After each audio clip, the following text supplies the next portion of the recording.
Pour la 6e année, l'association Tapage nous présente ses rencontres 2013 qui auront lieu du 2 au 6 avril à l'auditorium de Bergerac. Tapage a d'abord été un ciné-club, comme vous le savez peut-être. Et ce ciné-club d'ailleurs est monté en puissance, comme on dit dans le milieu du sport, c'est-à-dire qu'on est passé en 6 ans d'une trentaine d'adhérents à 250 cette année, et d'une séance par mois au cinéma grand écran à 2 séances par mois, une séance dite de ciné-club avec une discussion éventuellement à la fin, toujours avec des films en version originale, et une fois par mois une séance que nous appelons une séance spéciale, qui est une séance éventuellement avec un film documentaire, mais pas forcément, mais surtout avec des intervenants qui sont compétents pour parler du sujet du film que nous projetons.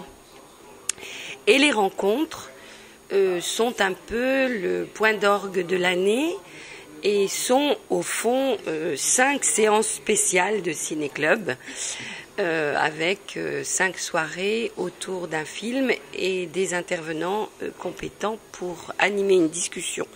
La seule différence avec le ciné-club, c'est que les rencontres se font à l'auditorium maintenant de la ville de Bergerac, l'auditorium François Mitterrand. Ces rencontres, je me dois de le dire aussi, sont le début d'un événement du territoire qui s'appelle le Printemps des Bastides, qui est généré par le Conseil général. Et donc, les rencontres inaugurent ce Printemps des Bastides, qui part donc à un pot, un buffet d'ouverture grandiose, qui marque le début de cet événement. Et donc, en principe, ce pot d'ouverture, jusqu'à cette année, ça c'est à marquer d'une pierre blanche, se faisait à l'école de musique à côté. Et cette année, le pot d'ouverture aura lieu sur la scène de l'auditorium de François Mitterrand. Alors, le thème de cette année, donc pour nos rencontres, les frontières, donc faire sans ou faire avec un point d'interrogation surtout. C'est-à-dire que comme toutes nos rencontres depuis le début, nous avons certes un thème qui tourne autour de l'identité depuis les premières rencontres, mais c'est surtout un questionnement. C'est-à-dire qu'à chaque fois, on questionne un thème et on essaye d'apporter, alors pas tellement des réponses, c'est plutôt de susciter toutes sortes de questions autour du thème, et c'est plutôt ça le travail qu'on essaye de faire. Donc cette année, pourquoi les frontières ? Parce que c'est dans la suite du thème de l'identité, c'est vrai il y a beaucoup de questions autour des frontières. Par exemple, est-ce qu'une frontière au niveau d'identité sépare, ou est-ce qu'au contraire la proximité autour d'une frontière rassemble ? On peut se poser des tas de questions, par exemple. Je veux dire quelque chose, c'est que c'est quand même une question hyper actuelle. On est dans un monde de plus en plus où tout est mondialisé, on en parle beaucoup, hein. La finance, Internet, tout a l'air de se mélanger, mais en même temps, on est dans un monde où il y a de plus en plus de murs qui se construisent. Il y a un mur entre le Botswana et le Zimbabwe, un mur entre l'Ouzbékistan et le Kyrgyzstan, je crois, un mur entre Israël et la Palestine, un mur entre les Sahraouis d'un côté et les Marocains de l'autre. Il y a des murs de plus en plus, et ces murs se franchissent de plus en plus. Le mur le plus long, c'est le mur qui existe entre les États-Unis et le Mexique. Et ce mur qui a je ne sais pas combien de tours de contrôle et de milliers de flics et de militaires qui le surveillent, c'est le mur le plus franchi de toutes les frontières qui existent aujourd'hui.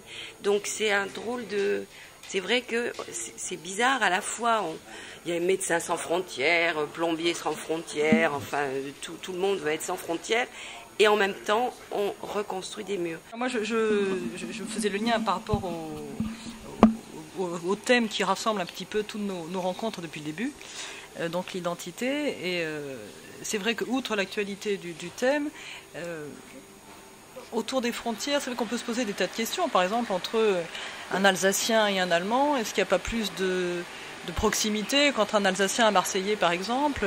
Donc, quelle est la réalité de la frontière? Qu'est-ce que ça représente? Est-ce que la frontière, est-ce que c'est quelque chose d'artificiel? Est-ce que c'est quelque chose qui protège? Ou au contraire, est-ce que c'est quelque chose qui empêche les relations? Enfin, voilà, on s'est posé des tas de questions autour des frontières.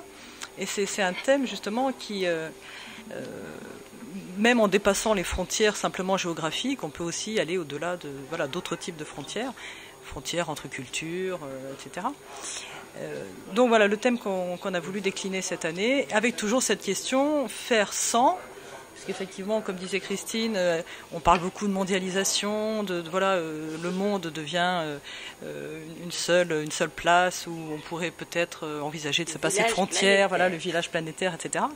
Et dans le même temps, il se crée de plus en plus de frontières aussi, ou de murs. Donc on est à une période un petit peu charnière où on se pose toutes sortes de questions autour des frontières.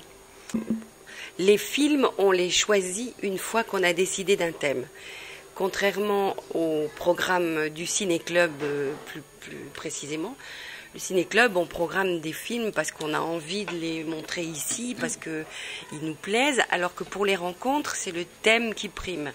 Et donc, une fois que le thème est à peu près calé, on cherche quels sont les films et surtout quels sont les intervenants qui vont pouvoir accompagner les films. Et cette année, justement, ce qui est très particulier par rapport aux années précédentes, où on mélangeait fiction et documentaire, cette année, c'est uniquement du documentaire. Et avec pratiquement pour chaque soirée, le réalisateur du documentaire qui accompagne son film et un autre intervenant la plupart du temps. Donc c'est plutôt comme ça que ça se passe. C'est des documentaires qui doivent tourner dans des festivals, parce qu'il y en a 2 parmi les documentaires qu'on présente qui ont eu des prix. C'est des documentaires qui ont peut-être dû passer sur Arte, je ne sais pas si... en tout cas, c'est des documentaires qu'on n'a jamais eu l'occasion de voir et qui sont assez récents. La ville nous prête l'auditorium. Donc on n'a pas de frais de location de salle et avec l'auditorium, l'agent de sécurité qui est nécessaire à l'organisation d'un tel événement. Et d'autre part, on est financé, on a une subvention du Conseil général de 3 000 € et la ville nous subventionne pour 2 000 €. C'est essentiellement ça notre budget. Et l'argent est dépensé entièrement à chaque rencontre. On a aussi peut-être un petit apport par les adhésions et par les entrées, mais les entrées sont les mêmes depuis le début des rencontres. C'est 5 € la soirée ou 15 € le pass pour les 5 soirées. On dépense tout ce qu'on a. Ce qui coûte, c'est essentiellement les voyages des intervenants. On le verra tout à l'heure, Marie-Christine en parlera. Cette année, on a 3 intervenants qui viennent de l'étranger. Donc les voyages nous coûtent cher. On ne paye pas leurs prestations, mais on leur paye le voyage et l'hébergement. Et ils l'acceptent. Et puis, justement, l'hébergement qui se fait soit selon ce qu'ils préfèrent chez l'habitant, soit à l'hôtel. Et puis, il faut les nourrir. Et puis...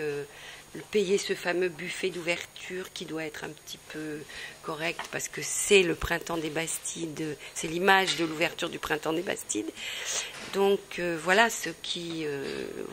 Et puis toute la communication, papier. Juste ajouter peut-être dans les dépenses les films et les droits surtout de diffusion des films. Voilà.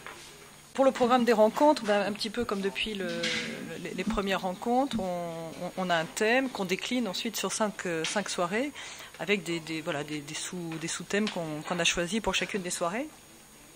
Donc par exemple, là je vais faire le déroulé depuis la première soirée, donc le mardi 2 avril. Le titre qu'on lui a donné, donc Peut-on vivre à part ?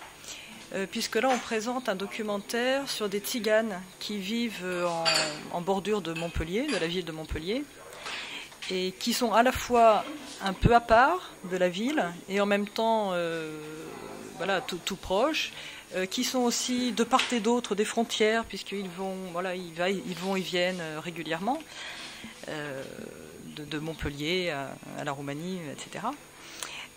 Donc voilà, cette première question, c'est plutôt sur, au sein d'un même territoire, est-ce qu'on peut voilà, vivre à part du reste de la population. Et là, il y a les deux réalisatrices qui seront présentes avec Élise Muir, en plus cette jeune femme qui est prof à la fac de droit de Maastricht. Voilà. Donc pour présenter ce documentaire, donc, qui s'appelle Tiers Paysage. La deuxième soirée, donc le mercredi 3 avril, là le thème c'est vraiment qui tourne autour de l'Europe, donc en Europe, des Europes, hein, point d'interrogation toujours. Donc là le documentaire qui s'appelle La frontière intérieure présente un petit peu des personnes qui vivent de part et d'autre de cette frontière qui sépare l'Europe des 15.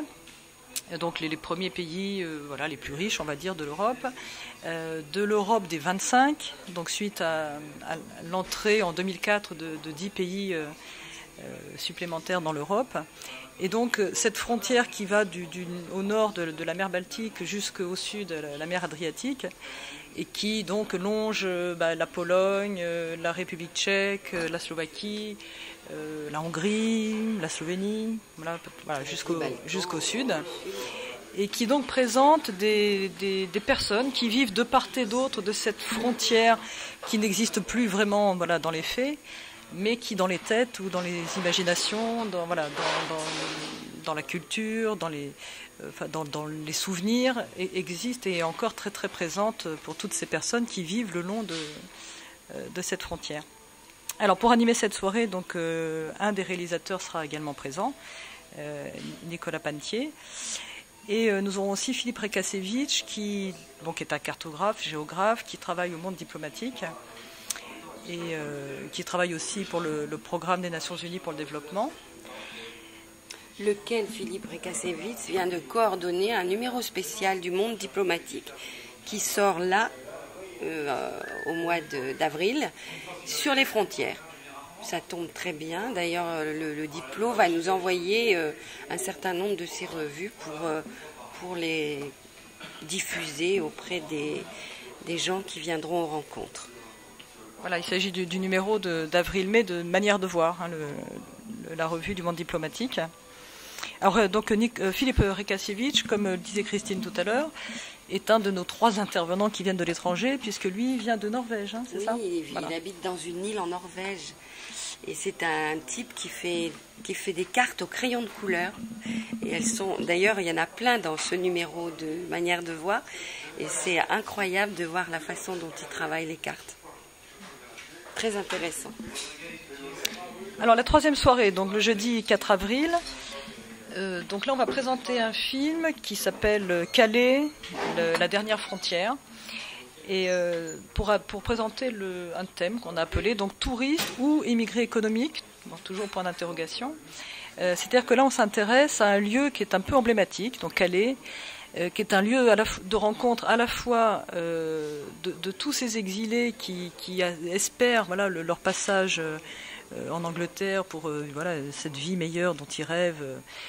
Et qui sont dans l'attente de façon souvent illégale. Voilà ce qu'on appelle la jungle de Calais. Et puis tous ces Anglais qui, eux, viennent à Calais pour acheter de l'alcool moins cher. Voilà. Donc c'est pas du tout l'alcool, du tabac, etc. Et donc ce film montre un peu c'est pas vraiment la rencontre, enfin en tout cas cette ville Calais qui est un peu ce point de rencontre entre tous ces gens venus d'ailleurs, mais pas pour les mêmes raisons. Voilà, donc touristes, émigrés, voilà les interrogations qui vont émailler cette soirée. Alors, qui sera animé cette soirée par le réalisateur du film, donc Mark Isaac, qui lui vient donc de Londres, voilà, enfin d'Angleterre. On aura un interprète, bien sûr, parce que bien sûr, lui ne parle qu'anglais. Voilà, donc ça sera d'ailleurs notre première soirée de rencontre tapage avec interprète. Donc ça sera une grande première. Alors ensuite, la 4e soirée, donc vendredi 5 avril. Donc là, on s'intéresse effectivement aux murs dont on a beaucoup parlé tout à l'heure. Donc la question c'est à quoi servent les murs? Toujours le point d'interrogation. Et on présente un documentaire qui s'appelle Territoire perdu et qui montre un petit peu un mur dont on ne parle pas beaucoup, enfin en tout cas beaucoup moins que le mur entre Israël et la Palestine par exemple, ou entre le Mexique et les États-Unis. Oui, donc ce mur qui sépare le Sahara occidental entre la partie à peu près qui représente à peu près les 80% qui est occupée par le Maroc et la partie est qui est détenue par le Front Polisario, qui est revendiqué d'ailleurs, qui revendique d'ailleurs la totalité du Sahara occidental. Donc ce mur qui fait quand même du nord au sud un peu plus de 2500 km, je crois. Donc ce film montre en tout cas ce qui se passe de part et d'autre de ce mur. Et la soirée donc, sera animée par le réalisateur, donc Pierre-Yves Van de Verde, et par un autre spécialiste d'un autre mur, on pourrait dire, Michel Warjavski, qui est israélien, qui est un militant pour la paix en Israël, qui est aussi un militant pour un État non pas juif pour Israël, mais plutôt un État binational, et qui lui, bien sûr, est un peu spécialiste, en tout cas très au courant de ce qui se passe autour de ce mur entre Israël et la Palestine. Donc voilà, là on aura donc pour animer cette soirée deux visions de deux murs différents, et qui permettront donc de se poser ces questions. À quoi servent les murs? Est-ce que c'est une protection? Est-ce que c'est une séparation? Est-ce qu'on peut les franchir? Est-ce qu'ils sont franchis? Etc. Et ce qui se passe de part et d'autre de tous ces murs. Ces espèces de frontières très matérialisées, on va dire. La plupart du temps, d'ailleurs, les murs sont construits par des riches pour que les pauvres ne viennent pas les gêner. Dans tous les cas de figure, c'est ça. Hein. Et enfin, la dernière soirée, donc le samedi 6 avril. Alors là, nous avons un documentaire qui illustrera le thème qu'on a choisi pour cette soirée, donc mobilité et reconnaissance mutuelle. Alors le reportage s'appelle donc « Raconte-moi ta langue ». Alors ça, c'est une expérience qui a été menée en Alsace par des enseignantes et des chercheurs en éducation, linguistes et en sciences de l'éducation, et qui montre une expérience dans une école primaire où des institutrices, tous les samedis matins, ont demandé à des parents d'élèves qui étaient de langues différentes de venir parler d'abord de leur langue, c'est-à-dire donner quelques petits rudiments de leur langue, apprendre aux enfants à dire bonjour, à compter, enfin voilà, des petits rudiments de leur langue d'origine, et puis par la même occasion de parler un petit peu de leur culture, de leur pays d'origine. Et donc tous les samedis matins, des parents d'origines différentes viennent dans l'école présenter et voilà, parler un petit peu de leur pays et surtout de leur langue. Donc là, ça passe par la langue. Elles ont choisi d'amener cette expérience en démarrant de la langue. Donc cette soirée sera animée par Mariette Feltin, donc, qui est la réalisatrice du film, enfin du documentaire, et par le directeur aussi des Nuits atypiques de Langon, qui est un occitaniste, donc Patrick Lavaux, qui viendra parler encore d'une autre langue, donc l'occitan, donc on peut aussi parler des langues régionales. Et qui viendra mener l'interrogation sur la frontière des langues, la barrière linguistique. Parce qu'en fait, c'est un petit peu la question qu'on s'est posée en préparant ces rencontres. On s'est dit, mais quelle est la frontière la plus... qui sépare le plus? Est-ce que c'est vraiment les frontières géographiques? Est-ce que c'est les murs? Et finalement, on s'est demandé, est-ce que ce ne serait pas tout simplement la langue? Est-ce que le plus difficile pour communiquer avec quelqu'un, c'est tout simplement quand on ne parle pas sa langue? Voilà, donc c'est pour ça qu'on a voulu peut-être terminer les rencontres sur ce thème. Est-ce que ce serait finalement l'ultime frontière? Voilà, s'il devait n'en rester qu'une, est-ce que ce ne serait pas la langue? C'est cette dernière frontière la plus difficile à traverser peut-être. Mais ça reste toujours une question, on reste toujours dans les questions.